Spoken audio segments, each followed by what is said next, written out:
Let me ask you a question. How many of you has a video game? Parents, how many of you has a child who owns a video game? And how many of you have wished that you could just take away this video game from your child, but have found yourselves unwilling to do so? It is possible, but not only is it possible, it just might be the right thing to do. Olivia and Kurt Bruner literally threw their boy's GameCube into the garbage. They are the authors of PlayStation Nation, Protect Your Child from Video Game Addiction. They came to believe that the only way to protect their own children from the harmful effects of video games was to throw it away completely. My family is also video game free. After putting up with many tantrums, hollering, and other unacceptable behavior, my parents decided to take away our Wii U for good. I now testify that all parents should be willing to do the same for their children. Alas, many do not. The Entertainment Software Association reported that 65% of Americans, or over 212 million people, play video games weekly. 26% of these Americans are children. According to Dr. Nancy M. Pentry, children who game do so for an average of 12 hours a week, or between 1 to 2 hours a day. A couple of hours may seem non-threatening, but video games do much worse, according to recent research, than merely consume the user's time. They are beyond mere escapism. They transport the user into a virtual distant universe, completely separated from the real world. This can attack a child physically, mentally, or spiritually, sometimes beyond repair. Now the good news is that parents can do something about it if they act immediately. Parents are obligated to ensure that their children are raised in health, grounded in reality, and centered in Christ. Dr. Nicholas Cardarez, the author of Glow Kids, has identified 3 undesirable physical outcomes that can result from video game use. Increased dopamine levels, a decrease in the brain's myelin, its white matter, and the development of cage rat behaviors. Parents often dutifully seek to protect their children from extremely destructive material, such as porn or drugs. But what many do not realize is that video games can be just as addictive as these stimulants. According to a 1998 study, video games increase dopamine, the neurotransmitter that creates a sense of pleasure and reward, by 100%, the same percentage by which dopamine increases during sexual intercourse. It is no wonder that the child often seems to be unable to turn off that game. In his mind, there is a sort of mental ecstasy that keeps him addicted to the pleasure source. Remember that this study was conducted over 25 years ago, in 1998.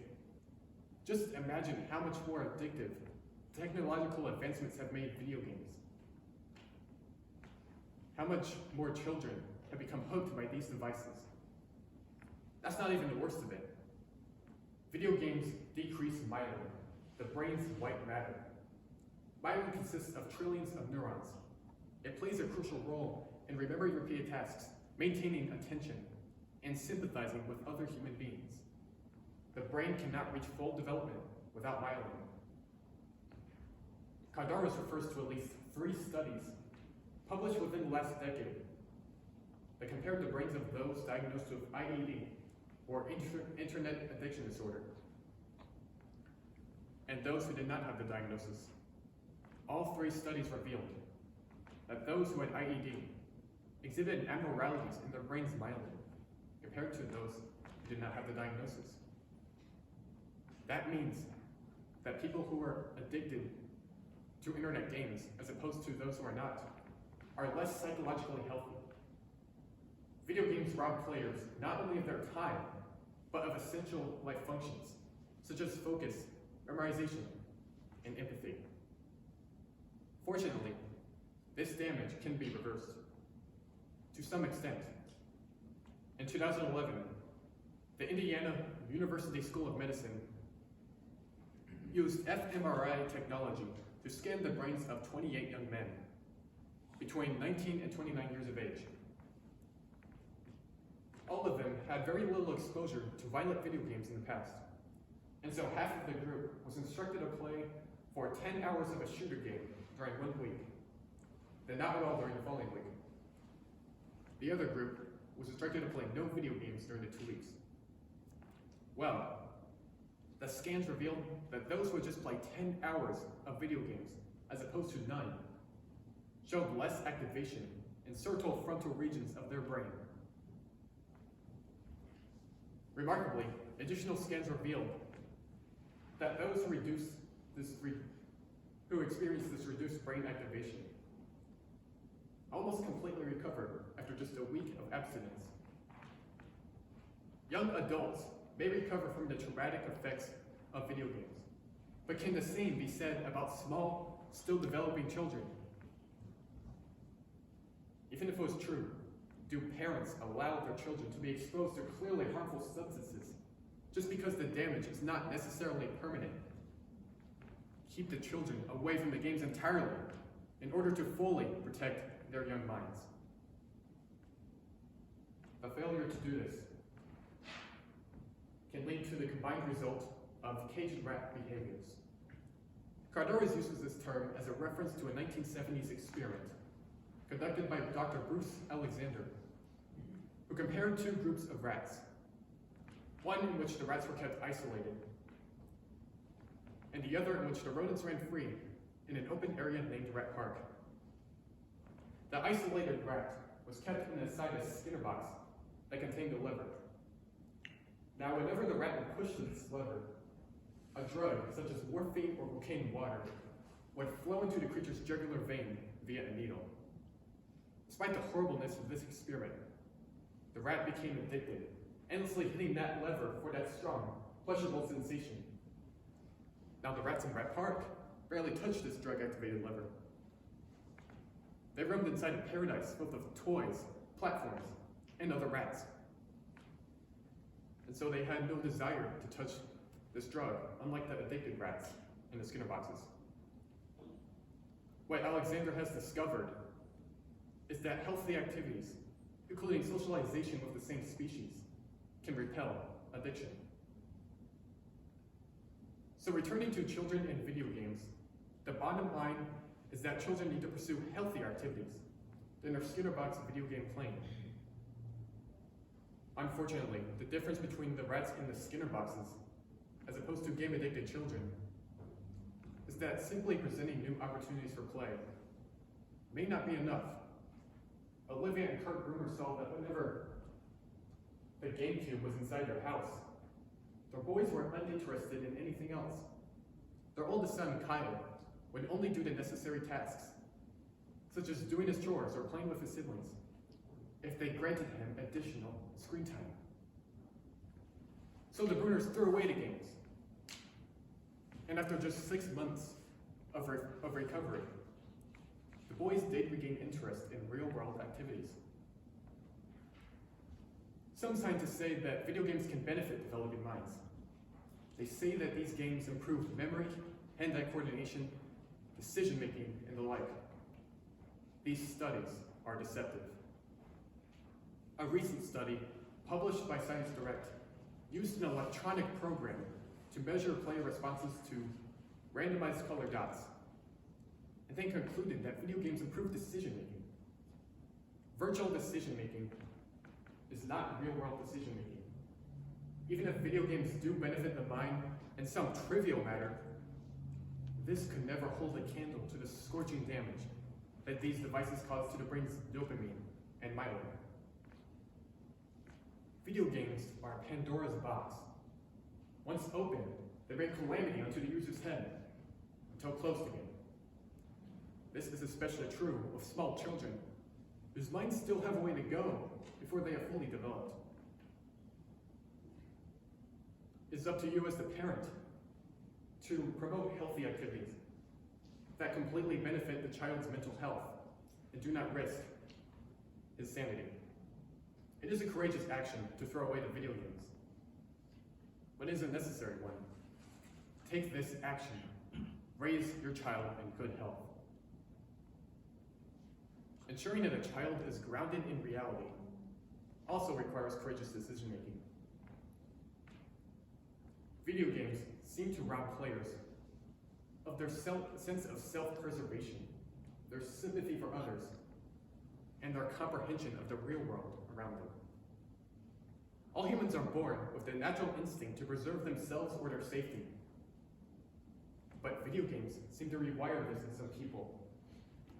Dr. Ryan G. Van Cleve testifies to this in his autobiography, Unplugged. As a young boy, Van Cleve loved to read the books of J.R.R. Tolkien. One day, the boy turned from books to electronics. He recounts a harrowing incident when a schoolteacher lured him into her house with the promise of playing Range Wars, as a computer game that she had designed herself. And as the 11-year-old boy played this computer game, the schoolteacher frightened him by behaving inappropriately. He sprinted out of her house. But what's disturbing about this story is not the harassment itself, but that Van Cleve returned at least 3 times, facing further harassment, so that he can play Range Wars again. In light of Tolkien's The Lord of the Rings, Olivia Brunner has labeled video games as my precious. Just as Gollum cast aside his own health and well-being for the sake of the One Ring, some people, like Van Cleve, are willing to do the same for video games. Sometimes the failure to implement self-preservation can take a tragic turn. In 2001, 21-year-old Sean Woolley shot and killed himself after playing the game EverQuest. It is unlikely that his gaming was a direct cause of his death, for he was diagnosed with schizoid personality disorder and depression. But at least, according to Dr. Lawrence Kuttner, his obsessive video game playing was a way he tried unsuccessfully to handle the intense emotions and stress he was feeling. Now, Woolley had been playing EverQuest for years before his death. But if he had quit gaming and sought the professional help that he needed, his story might have had a happier ending. But he was too addicted to see that. Van Cleve writes that in his adulthood, he became addicted to World of Warcraft. For this addiction, he risked his relationship with his family, his marriage, and his career, and even his own life. He tried to kill himself. Fortunately, he found a better solution. He decided it was the video games that had to go, not his own life.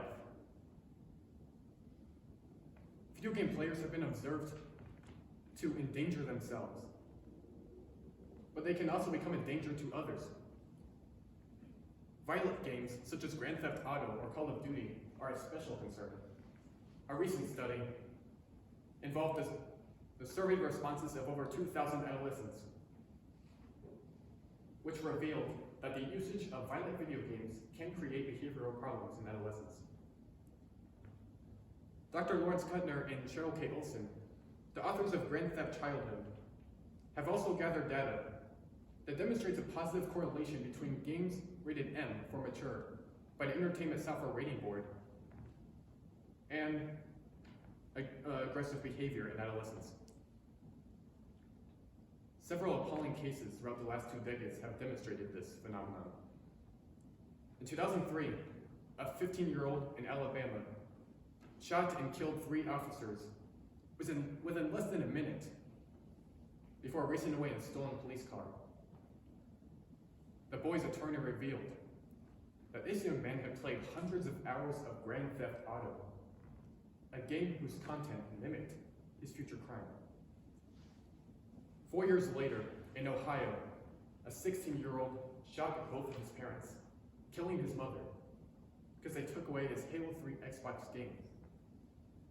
In 2013, a 14-year-old in Washington shot and severely wounded both of his parents because they had grounded him for video games. In the same year, which an 8-year-old boy shot and killed his grandmother shortly after playing Grand Theft Auto 4.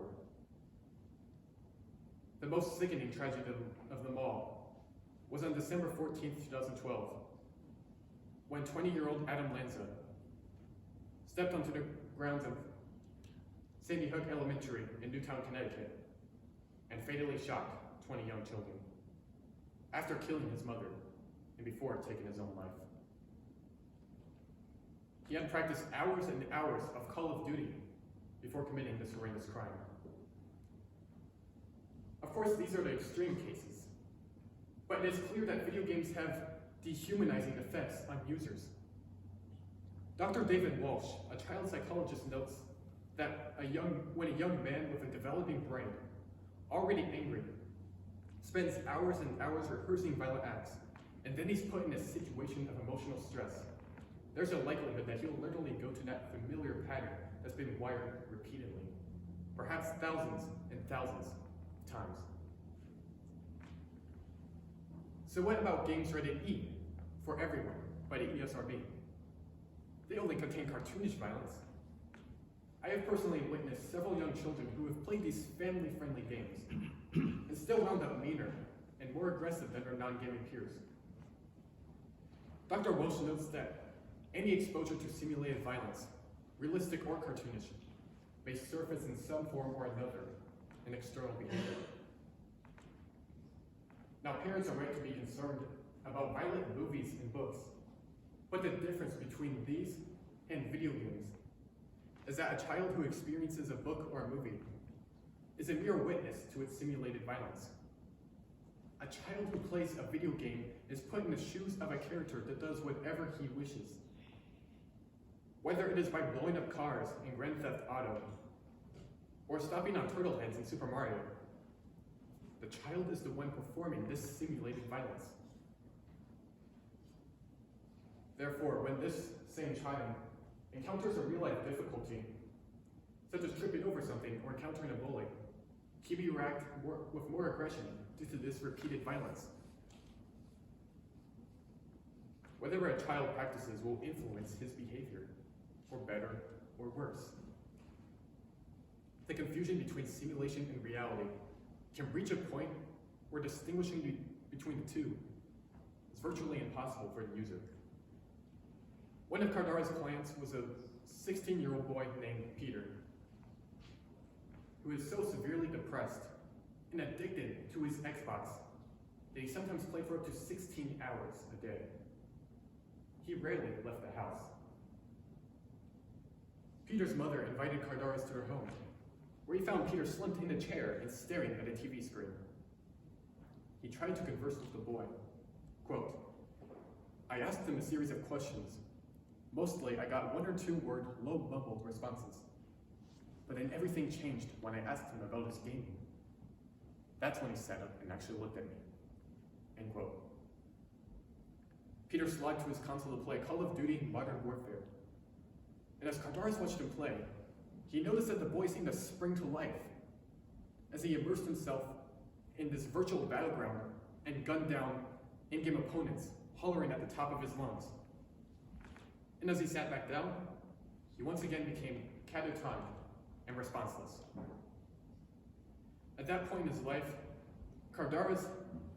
Peter had refused all psychiatric help in attempts to get him off the games, exchanging the real world for a virtual one.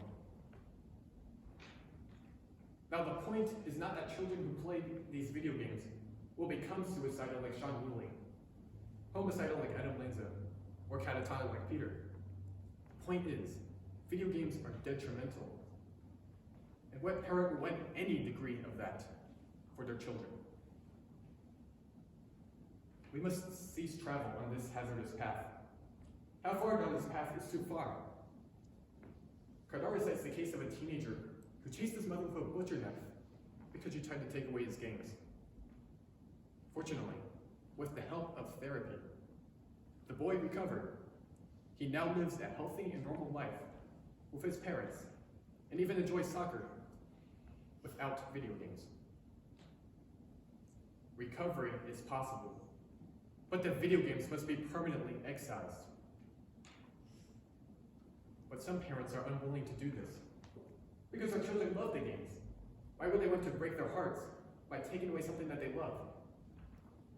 The fact that children love these devices do not mitigate their dangerous effects on them. Let us compare video games to junk food. Like junk food, video games bring a temporary sense of comfort and security, but they are also bad for you. Unlike junk food, video games can be so pleasurable, yet unhealthy, that they dim the user's perception of reality until a sense of self-preservation, sympathy for others, and his ability to distinguish between simulation and reality is or nearly is extinguished. The key is not in indulging something that they love, but is clearly bad for them. The key is training children to love the good things. What are these things? The greatest good that parents can teach their children is how to live a Christ-centered life. A child centered in Christ will live in a way that first serves God, then parents, and finally peers. Video games are a disservice to all three. Video games are a narcissistic exercise that invites the user into this virtual universe where he can control everything, conquer everything, and always win. In other words, playing the role of God in a fictional universe. This immense distraction keeps the user busy from serving his Lord or studying his word. But Colossians 3:23 through 24 instructs Christians to do everything for the Lord, not for men. Parents must train their children to enjoy serving the Lord, not narcissistic activities such as video games. Ephesians 6:1 instructs children to obey their parents as well. But video games are often a barrier between kids and their parents. In the eyes of a game-addicted child, his parents are the obstacle between himself and unlimited game time. This can lead to disobedience and disrespect to mom and dad. This was the lens through which young Jonathan viewed his parents, even to the point of lying to them about his gaming. When he arrived at college, his eyes were open. He was an addict. He expressed his wish to his mother that if only she had taken away his video games when he was still a young child. But this is what Olivia and Kurt Bruner did. When they saw their boy's addiction, they threw away the source of the addiction. And their sons later thanked them for it. Olivia recalls a particular incident about a year after they threw away the GameCube, when Kyle, their oldest son, was perusing a list of high school clubs and noticed that a gaming club was offered. He commented to his mother about such a club being a waste of time, and they smiled at this little joke. Video games create tension between kids and their parents, but mutual respect can blossom if the thorn is removed from the garden.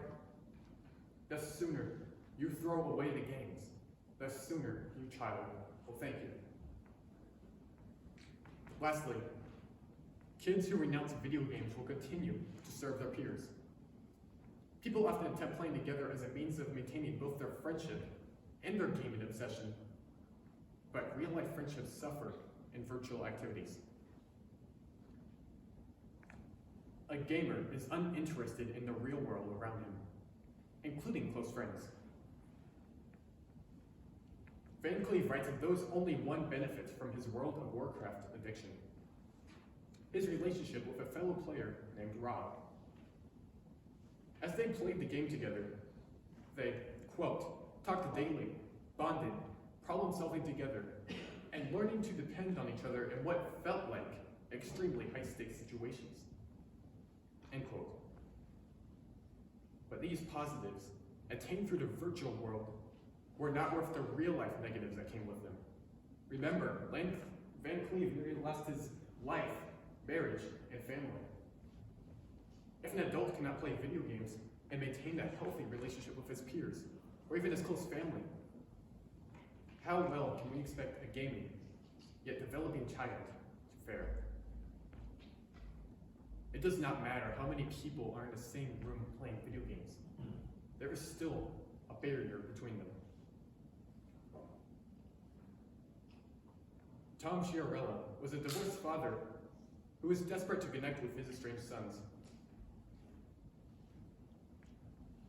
He took them to meet their heroes, a gaming group known as the Order of Light. But he describes what they found. Quote, "4 of them sit on the couch in semi-darkness, eyes turned toward the television. One of them playing a combat video game called Soul Calibur 2. They do nothing but talk, but not to one another really. It's more like a running commentary." End quote. People often object to the idea that video games can be a disservice to God, parents, or peers. Aren't they just an innocent exercise in leisure, such as books and movies and sports? This is inaccurate. First, video games are not art.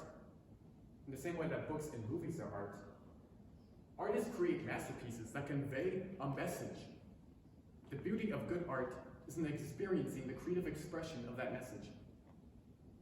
Video games express nothing, aside from an invitation to the user to indulge in this narcissistic, self-pleasing universe. Second, video games are not a sport. Contrary to what enthusiasts of the so-called esports would have you think. In esports, players are interacting with avatars, that is, soulless virtual characters, with whom they cannot practice the virtues of teamwork, perseverance, and good sportsmanship that you would find in real-life sports. Art in sports, if done with good intentions, can give glory to God. Video games cannot. Playing a video game is as idle as indulging in fantasy. And that is the last thing that we would want for our children. The very people that we are trying to train them to become leaders, to know God and to make Him known. One cannot be a leader in both the real world and the virtual one. What world will you choose? Whatever we are holding on to, whatever is holding us back for protecting our children from these dangerous devices, we must let go. Video games are not beneficial or innocuous, but nor are they necessary evils. We must follow the example of the Bruners. Throw away the video games. If this does not appeal to you, plopping the games into the garbage, that does not mean you cannot act and protect your children from these devices. On the other hand, it just might be the right medicine, trashing the games. If that's what it takes to bring your child back to reality, we must be willing to do whatever it takes. It will be hard, of course, for both the parent and the child. I know that personally. But the resultant preservation of good health, a sound sense of reality, and an understanding of how to live a Christ-centered life is worth it. I would have never believed that I could be content after my parents took away our Wii U. Now, I believe that this was one of the best things they have ever done for me. My parents have done a lot. We became video game free. Now, you can too. Do it. For yourselves, and for your children, and for your children's children, and their children. Train them to love the good things, guiding others to truth, extending goodwill, living with purpose, and above all, loving their God.